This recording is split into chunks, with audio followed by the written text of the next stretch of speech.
Powder protein, why it is beneficial to you and your health. When you are looking for ways to increase your health, you might find yourself fretting over every piece of food that you put into your mouth. You might worry that you are not getting enough exercise each day or that the exercise that you are getting is not enough. First, you should know that if you are getting at least 10 minutes of exercise at a time, at least 3 times every day, you are accumulating enough exercise. You should also know that a walk around the block counts as exercise, especially for those who are only beginning a fitness routine. Both your nutrition and your physical exercise are important to consider, but there are plenty of things that can prove to be very confusing. There are a number of nutrition myths that may keep you from finding the right diet plan for yourself and for your family. For those who have been doctor-ordered to lose weight or have sought out the doctor's help, there will be the benefit of a doctor-approved diet and exercise plan. The doctor may also refer you to a nutritionist or dietitian who may be able to better educate you to what you need and what you should avoid. Common food myths to disregard. In the world of health and nutrition there are 2 groups of people. First, there are those who are looking to give solid advice for nutritional food and for adequate exercise. Second, there are those who only want to make a buck, no matter how they do it or how harmful they can be to the average person. Fad diets come and go. They promise the moon and stars and deliver nothing in return. They may actually harm your metabolism and make things worse than when you started. If you have ever started a diet and finished out the week weighing more than you did when you began, you understand the concept.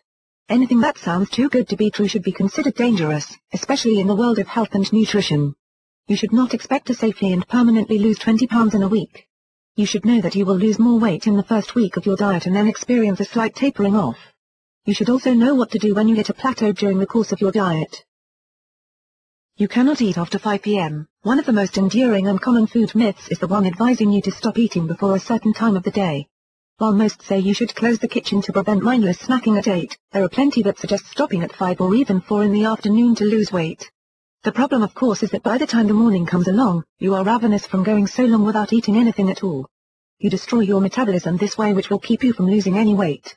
In addition, not eating for this length of time may prevent your body from releasing the right hormones that are necessary for sleep regulation. You are not going to sleep comfortably if you get any sleep at all. Instead of going without any food at all, it might be a better idea to have a small snack of protein and carbohydrates, which will not only keep you from starving in the morning but will allow your body to work more efficiently and give you the restful sleep that you need.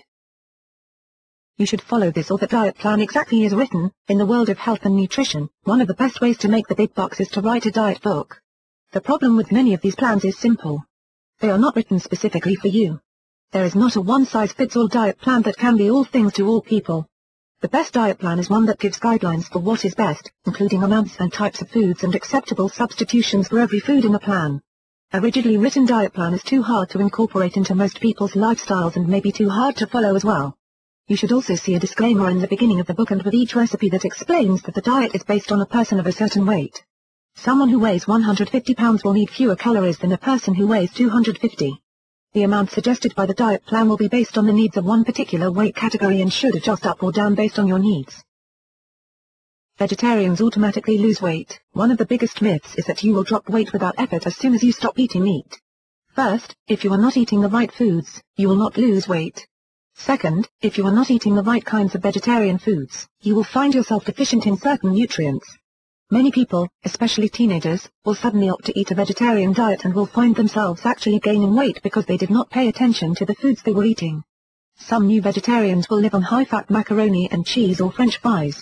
Warning: some fast food places have been known to soak their fries in beef stock or beef fat to entice people to eat their burgers as well. While you do get protein from plant materials, the amount is lower than from animal sources and is not complete since it is lacking one or more of the essential amino acids. These are the amino acids that the body cannot create on its own and must have supplied to it by the diet. Powder protein is only meant for serious bodybuilders. One of the biggest myths surrounds the use of powder protein.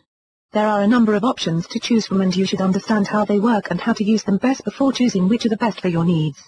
Some powder protein can be remarkably high in calories, so they would probably not be a good idea for daily consumption by those who are trying to lose weight. All powder protein is derived from a number of different sources which can cause allergies, especially in those who are prone to them. In addition to powder protein, there are liquid protein supplement shops such as ProfectR, ProsisR, and IsoMetricR from Protica, which are all quick to consume and refreshing in flavor.